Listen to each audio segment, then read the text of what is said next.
Film के starting में हम गंगोत्री नाम की एक औरत को देखते हैं जो कि किसी तरह का रिचुअल कर रही थी।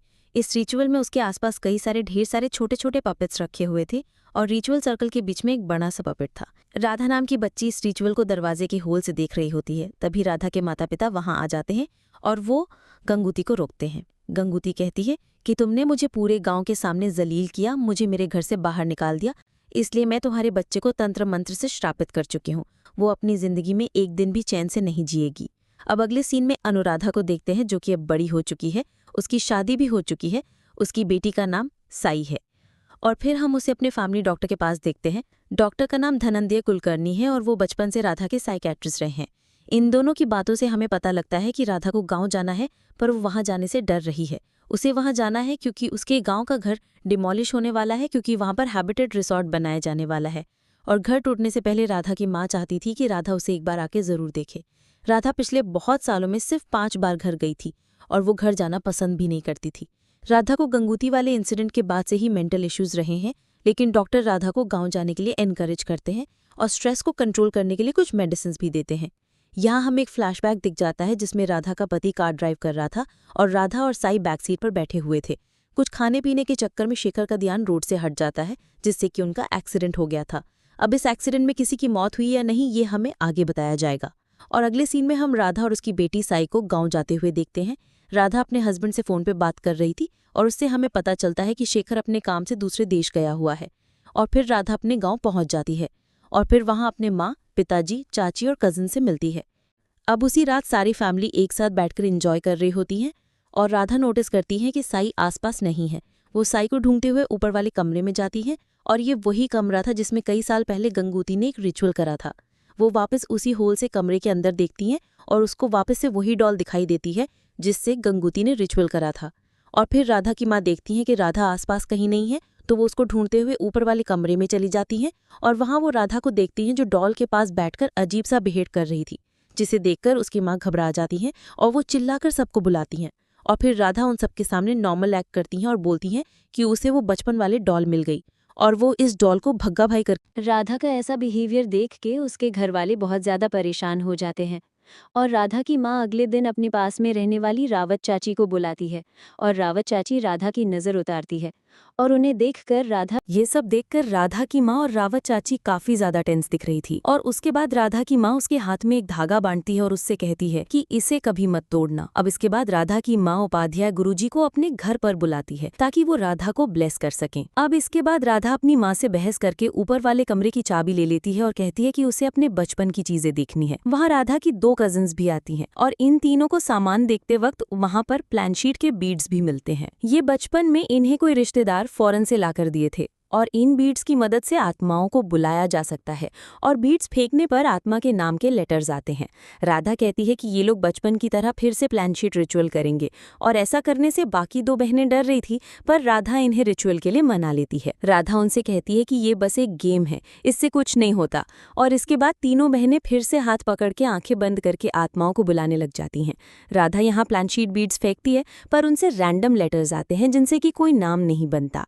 ऐसे में ये लोग फिर से आत्मा को बुलाते हैं और फिर से प्लानशीट बीड्स फेंकते हैं। इससे पहले कि ये लोग नाम देख पाते, घर के बड़े लोग इन्हें आवाज लगाते हैं, जिस कारण से तुरंत तीनों को जाना पड़ता है। पर इस सीन में गौर करने वाली बात ये होती है कि राधा बिल्कुल गंगोती जैसे ही बिहेव कर रही थी और घर के बड़े लोग भी राधा की मेडिकल कंडीशन को लेकर काफी ज्यादा टेंस्ड रहते हैं। उस रात वापस सई ढोल भागाबाई के पास जाती है और फिर राधा सई को वापस कमरे में लेकर आती है। अगली सुबह राधा वापस शहर जाने के लिए तैयार थी और उसकी माँ सजेस्ट करती है कि राधा एक ड्राइवर रख ले और अगर ड्राइवर नहीं भी रख रही है तो एटलीस्ट गाड़ी धीरे चलाए। राधा फिर फ़ोन पर अपने हस्बैंड से बात करने लगती है और फिर राधा के पापा आते हैं और वो उससे बोलते हैं कि मुझे भी तुम्हारे हस्बैंड से बात करनी है। राधा उनसे बोलती है कि वो बिजी है, लेकिन उसके पापा उसका फ़ोन छीन लेते हैं और देखते ही कि वो फ़ोन काम नहीं कर रहा, वो तो टूटा हुआ है। इससे पता चलता है कि राधा कभी अपने हस्बैंड से बात कर ही नहीं रही थी और यही हमें पता चलता है कि शायद वो जो एक्सीडेंट हुआ था उसमें राधा का हस्बैंड मारा गया था। राधा को जैसे ही ये रियलाइजेशन हिट करती है वो रोने लग जाती है और इससे पता चलता है कि क्यों वो अपने घर वालों को इग्नोर किया करती थी, क्योंकि वो लोग उसे रियलिटी दिखाते थे जबकि राधा एक ट्रॉमा में थी और वो अपने मन में ही अपनी एक अलग दुनिया बनाई हुई थी। और जब भी राधा को कोई रियलिटी दिखाने की कोशिश करता तो उसे ये पसंद नहीं आता था। अगले सीन में हम वापस राधा को देखते हैं जो कि अब शहर पहुंच चुकी है और अब वो अपने साइकाइट्रिस्ट के पास जाती है।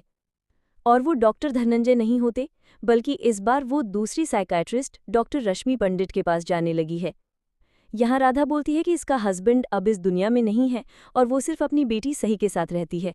डॉक्टर रश्मि राधा से बातें करती हैं और उन्हें पता चलता है कि राधा अभी तक एक डायरी मेंटेन करती थी क्योंकि ऐसा करने के लिए उसे डॉक्टर धनंजय ने बोला था।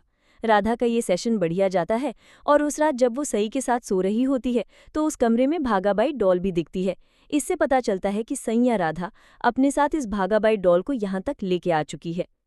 राधा अभी भी अपने घर वालों को इग्नोर कर रही थी पर उसके हस्बैंड की फोटो पर हार जरूर लटका दिया था।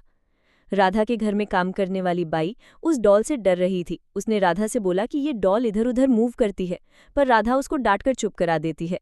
अब उस रात काम करते वक्त राधा को सई के कमरे से कुछ आवाज़ें आती हैं और जब वो उसे देखने जाती है तो वो देखती है कि सई भागाबाई डॉल और बाकी खिलौनों के साथ खेल रही थी। सई राधा को डरा भी देती है जिससे राधा उस पर गुस्सा करती है, पर सई का कहना था कि उस डॉल ने उसको ऐसा करने के लिए बोला था। गुस्से में राधा उस डॉल को सीढ़ियों से नीचे फेंक देती है। अगले दिन राधा वापस डॉक्टर रश्मि से मिलती है और उनसे पैरानॉर्मल चीज़ों पर बात करने लगती है। राधा कहती है कि उसे बचपन से ही हॉरर मूवीज़ देखना और हॉरर चीज़ें पसंद थी। उसने तो बचपन में अपनी डायरी में भी एक हॉरर स्टोरी लिखी थी और ये कहानी एक विच के बारे में थी जो कि खत्म हुए लोगों को वापस ला सकती थी। फिर एकदम से राधा बोलने लगती है कि वो विच नहीं थी, बस वो अपने हस्बैंड से कनेक्ट करना चाहती थी। ये सारी बातें सुनकर रश्मि राधा से उसकी डायरी देखने के लिए रिक्वेस्ट करती है। राधा उनसे कहती है कि वो कभी और उनको डायरी दिखा देगी क्योंकि अभी उसे भी नहीं पता कि वो डायरी कहाँ पर है। इसके बाद जब वो घर आती है तो उसकी मेड उसे बोलती है कि उसने सई के लिए खाना नहीं बनाया है क्योंकि सई 2 दिन से खाना खा ही नहीं रही है। इससे राधा मेड पर भड़क जाती है और वो उसको बोलती है कि उसको खाना बनाना चाहिए था। इसके बाद राधा पिल्स लेकर खुद को शांत करती है और डॉक्टर धनंजय उसको कॉल करते हैं उसका हालचाल पूछने के लिए। जिसके बाद राधा को वापस भागाबाई वाली डॉल सोफा पर दिखती है और मिरर के रिफ्लेक्शन में उसको गंगोती भी दिखती है। इसके बाद राधा सई को देखने जाती है जो कि वापस उस डॉल से खेल रही थी। सई का कहना और ऐसे में गुस्सा होकर राधा उस डॉल को वापस बाहर फेंकती है। इसी दौरान राधा के हाथ का धागा खुल के भी गिर जाता है। राधा को पुराने टॉय साफ करते हुए वक्त अपनी डायरी मिलती है और वो ये डायरी तुरंत ही डॉक्टर रश्मि को दे देती है। राधा डरते हुए डॉक्टर रश्मि से कहती है कि बचपन में उसके ऊपर जारण हुआ था, यानी कि काला जादू हुआ था। ये सुनकर रश्मि शॉक्ड हो जाती है और वो राधा से इस बारे में और भी डिटेल्स मांगती है। इस पॉइंट पर राधा रश्मि को गंगूती की बैक स्टोरी बताती है। वो बताती है कि जब वो छोटी थी तो उसकी गांव वाले घर में गंगूती एक किराएदार की तरह रहती थी। गंगूती सबके सामने ही तंत्र मंत्र करती थी, जिसकी वजह से सिर्फ उसकी घर वाले ही नहीं बल्कि गांव वाले लोग भी डरा करते थे। गंगूती किराएदार होते हुए भी राधा की माँ को धमकाती थी कि अगर उसने उसको यहाँ से बाहर निकाला तो वो पूरे परिवार पर काला जादू करके उन्हें बर्बाद कर देगी। अब एक रात जब गंगूती काला जादू कर रही होती है तो पूरे गाँव वाले उसे रोकते हैं। फिर राधा की फैमिली भी सुबह उसे घर से बाहर निकाल देती है और यहाँ गंगूती को पूरे गाँव वाले दुत्कारते हैं। इसका बदला लेने के लिए गंगूती घर में वापस तब आती है जब घर में सिर्फ बच्चे थे। गंगूती राधा से झूठ बोलती है कि वो अपना कुछ सामान लेने आई है जो कि यहाँ छूट गया है। इसका फायदा उठाकर गंगूती ऊपर वाले कमरे में जाकर काला जादू करने लग जाती है, जिसे राधा की होल से देखती है। जब तक राधा के पेरेंट्स वापस आकर गंगूती को घर से बाहर निकालते हैं तब तक काफी देर हो चुकी थी क्योंकि गंगूती ने राधा पर काला जादू कर दिया था। और ये मूवी का वही सीन है जहाँ पर गंगूती ने बोला था कि राधा अपनी जिंदगी में एक दिन भी चैन से नहीं जी पाएगी। ये थी गंगूती की बैक स्टोरी जो कि राधा ने रश्मि को सुनाई थी। उसके बाद राधा बताती है कि कुछ दिनों बाद गंगूती का शरीर नदी में पाया गया था। ये सुनकर रश्मि राधा को अपनी डायरी वहीं छोड़कर जाने के लिए कहती है और रश्मि राधा से उसके पुराने डॉक्टर का नंबर भी मांगती है, पर राधा बहाने बनाने लग जाती है कि फोन में नेटवर्क नहीं है। पर डॉक्टर रश्मि राधा से कहती है कि वो नंबर को नोट कर लेंगी, तो राधा डॉक्टर रश्मि को एक नंबर देती है। राधा के जाने के बाद डॉक्टर रश्मि उस डायरी को चेक करती है जिसमें कि अजीब रिचुअल्स और तंत्र मंत्र लिखे हुए थे। उनकी फोटोज लेकर किसी तंत्र मंत्र वाले एक्सपर्ट के पास भेजती है जो बताता है कि इन रिचुअल से मरे हुए इंसान को भी जिंदा किया जा सकता है। इससे पता चलता है कि ये कोई मजाक में लिखा हुआ कुछ नहीं है, बल्कि एक रियल तंत्र मंत्र का रिचुअल है। इसके बाद डॉक्टर रश्मि राधा के दिए हुए नंबर पर कॉल करती है और पता चलता है कि ये नंबर डॉक्टर धनंजय का नहीं बल्कि राधा की एक कजिन का था। यानी कि राधा ने जानबूझकर डॉक्टर रश्मि को गलत नंबर दिया था। लेकिन डॉक्टर रश्मि राधा की कजिन से डॉक्टर धनंजय का नंबर निकाल लेती है। फिर वो डॉक्टर धनंजय को कॉल करती है। डॉक्टर धनंजय रश्मि से कहते हैं कि फिलहाल उनके पास राधा की पूरी हिस्ट्री बताने का टाइम नहीं है, पर एक बात साफ है कि राधा बहुत ज्यादा संकट में है और वो उससे कहते हैं कि उन्हें जाकर राधा के घर पर चेक करना चाहिए और बोलते हैं कि वो थोड़ी देर में वहां पर पहुंच जाएंगे। वहीं दूसरी तरफ राधा अपने घर आती है और वहीं कोई उसके घर की बेल बजाता है। राधा की होल से बाहर देखती है तो उसे बाहर अपना पति खड़ा हुआ दिखता है। ये देखकर राधा डर जाती है और वो अपनी बेटी साई को लेकर यहाँ से भागने का सोचती है। यहाँ साई वापस उसी डॉल के साथ खेलते हुए दिखती है और डॉल के साथ साथ वहाँ पर जो खिलौने रखे हुए थे वो भी मूव कर रहे थे। और तब तक राधा का पति शेखर कांच तोड़ के घर के अंदर घुस जाता है और राधा अपने पति पर हमला कर देती है और एक पॉइंट पर तो वो शेखर को मार ही डालती अगर उसकी बेटी उसे ना पुकारती। और फिर राधा को गंगूती दिखाई देती है जो कि उसकी बेटी साई के साथ थी। तभी डॉक्टर रश्मि भी यहाँ आ जाती है और वो शेखर से मिल जाती है। इससे पता चलता है कि राधा का पति शेखर जिंदा है क्योंकि डॉक्टर रश्मि भी उसे देख पा रही थी। शेखर और डॉक्टर रश्मि राधा को ढूंढते हुए ऊपर वाले रूम में जाते हैं और यहाँ गंगूती जो कि सिर्फ राधा को दिखाई दे रही थी वो राधा को कन्विंस करती है कि उसका पति सिर्फ एक भूत है, राधा को उसको खत्म कर देना चाहिए। राधा यहाँ गंगूती की बात मानते हुए शेखर और रश्मि पर हमला कर देती है जिसमें उन दोनों को चोट भी लग जाती है। और फिर यहाँ डॉक्टर धनंजय पहुँचते हैं और गंगूती राधा से उन्हें उल्टा सीधा बुलवाती है। शेखर राधा को डॉक्टर रश्मि पर हमला करने से रोकता है और मौका पाते ही डॉक्टर धनंजय राधा को इंजेक्शन देकर बेहोश कर देते हैं। अब यहाँ हमें एक्सीडेंट वाले दिन का दूसरा फ्लैशबैक दिखाया जाता है जिसमें राधा बच गई थी और शेखर भी बच गया था, लेकिन राधा की बेटी साई नहीं बची थी। इससे हमें पता चलता है कि साई कभी असलियत में जिंदा थी ही नहीं, बस राधा उसको इमेजिन किया करती थी। और राधा का पति न सिर्फ इस एक्सीडेंट में बचा था बल्कि असलियत में जिंदा भी था और वो सही में दूसरे देश में गया हुआ था काम से। पर अभी कहानी में और भी ट्विस्ट बाकी हैं और हम आगे बढ़ें इससे पहले प्लीज चैनल को सब्सक्राइब कर दीजिए। पर पहले जानते हैं कि राधा के साथ आखिर ऐसा क्यों हो रहा था, वो मेंटली अनस्टेबल क्यों थी। इसके लिए हमें फिल्म में 2 रीजंस दिए गए हैं, एक जो कि डॉक्टर धनंजय के अकॉर्डिंग सही है और एक जो कि राधा की माँ के अकॉर्डिंग सही है। धनंजय के हिसाब से राधा बचपन से ही अनकॉमन थी क्योंकि वो दूसरे बच्चों के मुकाबले ज्यादा इमेजिन कर सकती थी। वो अक्सर डे ड्रीमिंग करती थी और अपने मन में अपनी अलग दुनिया बना लेती थी और वो इस दुनिया को इतना ज्यादा सच्चा मानती थी कि वो उसे रियलिटी से जोड़ने लग जाती थी। और इसके बाद गंगूती राधा की जिंदगी का एक हिस्सा बन गई थी और फिर राधा को गंगूती का देखना और उसे घर से बाहर निकाला जाना, इस सब ने राधा के मन पर गहरी छाप छोड़ दी थी। इस कारण से गंगूती के जाने के बाद राधा बीमार पड़ गई और वो इसी कारण से कई बार गंगूती जैसा बिहेव भी किया करती थी। ये ब्लैक मैजिक वगैरह सब फालतू की बातें हैं क्योंकि डॉक्टर धनंजय के हिसाब से राधा रिकवर करने लगी थी जब वो राधा का इलाज करने लगे थे। लेकिन एक्सीडेंट के बाद राधा का फिर से वो दबा हुआ ट्रॉमा ट्रिगर हुआ और वो अपने पति शेखर को सब कुछ के लिए ब्लेम करने लगी, शेखर से दूर रहने लगी और इसी समय में शेखर को कुछ काम से दूसरे देश में जाना पड़ गया जिससे राधा उससे और भी दूर हो गई। राधा ने अकेले अपनी एक दुनिया बना ली जहां वो अपनी बेटी साई को जिंदा मानती थी। अगर कोई भी उसको रियलिटी में लाने की कोशिश करता तो राधा उससे दूर हो जाती, इसलिए तो उसने शेखर तक से बात करना बंद कर दिया था। कार में जब एक बार वो शेखर से बात करने का नाटक कर रही थी और राधा जब अपनी इमेजिनेशन में थी तब सच में शेखर का उसको कॉल आया था और जिससे राधा गुस्सा हो गई थी। ऐसे में शेखर ने राधा के पिता को कॉल करके बता दिया था कि राधा उसका कॉल पिक नहीं कर रही है और इसलिए उसके फादर उसको कन्फ्रंट करते हैं कि वो टूटे हुए फ़ोन से शेखर से बात करने का नाटक करती है। राधा की कंडीशन इतनी बिगड़ इसलिए भी थी क्योंकि उसी वक्त लॉकडाउन भी हुआ था जिसकी वजह से वो ज़्यादा अकेली थी। ये थी डॉक्टर धनंजय की एक्सप्लेनेशन, लेकिन राधा की माँ की एक्सप्लेनेशन अलग थी। उनके हिसाब से भी ये सब इवेंट्स तो सिमिलर है, पर राधा इसलिए ऐसी हुई है क्योंकि उस पर गंगू काला जादू करती थी। राधा बीमार हो गई थी और फिर यज्ञ करने से ठीक हुई थी। राधा इतने दिनों तक पूजा और उस धागे की वजह से स्टेबल थी और उस धागे के टूटते ही राधा फिर से पागलों की तरह बर्ताव करने लगी। अब कहानी में आता है एक और ट्विस्ट। शेखर बताता है कि उसकी और राधा की कोई बच्ची हुई ही नहीं थी। जब उनकी कार का एक्सीडेंट हुआ था तब राधा 3 महीने की प्रेग्नेंट थी और एक्सीडेंट में राधा का मिसकैरेज हुआ था। तो फिर आखिर ये साई कौन है?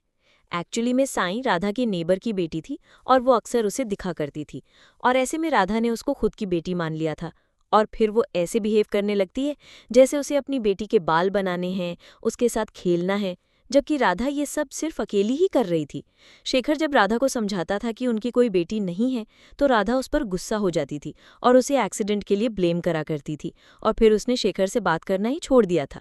राधा अपने परिवार वालों को भी साईं के बारे में बताती थी, और जब उसके परिवार वाले उससे पूछते कि ये साईं कौन है तो राधा उन पर भी गुस्सा करती और उनसे भी बात नहीं करती। पहले की सीन में जब हमने राधा को साईं को वैन तक छोड़ते हुए देखा था तो वो एक्चुअल में उसकी नेबर की बेटी स्कूल जा रही थी, और राधा ऐसे एक्ट कर रही थी कि उसकी खुद की बेटी स्कूल जा रही है। राधा का इमेजिनेशन इतना स्ट्रांग होता गया कि वो ये तक मानने लगी कि उसका खुद का पति शेखर इस दुनिया में है ही नहीं, इसलिए उसने शेखर की फोटो पर हार चढ़ा दिया। फिर उसने छुप के पड़ोस की बेटी साईं की फोटो ली और फिर उस फोटो को अपने फैमिली फोटो के साथ फोटोशॉप कर ली और घर में काफ़ी सारी फोटो फ्रेम्स तक लगा लिए, साईं की, अपने हस्बैंड शेखर की और खुद की। और राधा अपने डॉक्टर को भी इसलिए चेंज करी थी कि डॉक्टर धनंजय को तो सब कुछ सच बात पता थी, लेकिन डॉक्टर रश्मि को तो सिर्फ इतना पता था जितना राधा ने उनको बताया था। राधा उनको बताती है कि उसका पति इस दुनिया में नहीं है और वो अपनी बेटी के साथ रहती है, और डॉक्टर रश्मि भी यही सोचा करती थी कि साईं वाकई में राधा की बेटी है। डॉक्टर रश्मि की ये मानने से कि राधा की बेटी साईं एग्जिस्ट करती है, इससे राधा की फेक इमेजिनेशन और भी स्ट्रांग होती चली गई, और इसलिए राधा डॉक्टर रश्मि को डॉक्टर धनंजय का नंबर नहीं दे रही थी, क्योंकि अगर डॉक्टर रश्मि को सब कुछ सच पता लग जाता तो वापस से राधा की जो बनी बनाई दुनिया थी वो तबाह हो जाती, मतलब कि उसकी इमेजिनेशन वाली दुनिया। और इस पॉइंट पर डॉक्टर रश्मि पूछती हैं कि आखिर वो डॉल घर में वापस कैसे आ रही थी, और इस पर डॉक्टर धनंजय कहते हैं कि राधा उसको खुद वापस ला रही होगी। और ये सब पता चलने के बाद हम राधा को हॉस्पिटल में देखते हैं। फाइनली राधा को अब अपनी रियलिटी पता चलती है। वो ठीक भी होना चाहती थी और शायद डॉक्टर की मदद से वो ठीक भी हो जाए। वहीं राधा की माँ यज्ञ करवाती हैं ताकि राधा के मन को शांति मिले और उसके ऊपर जो गंगूती का साया है वो हट जाए। यज्ञ के समय राधा के पिता अपने गांव वाले घर को खाली करा रहे थे और वहां का एक वर्कर उनके ऊपर वाले कमरे में जाता है। वहां वो देखता है कि वहां पर वो प्लांट शीट बीड्स पड़े हुए हैं, और लास्ट टाइम हम जान ही नहीं पाए थे कि प्लांट शीट फेंकने पर किसका नाम आया था। यहाँ हमें वो दिखाया जाता है और वो नाम था गंगूती। और यहीं पे जारन फिल्म एंड हो जाती है। गाइस, आपको ये फिल्म कैसी लगी कमेंट करके ज़रूर बताएं, और प्लीज़ वीडियो को लाइक करो, चैनल को सब्सक्राइब करें। Thank you.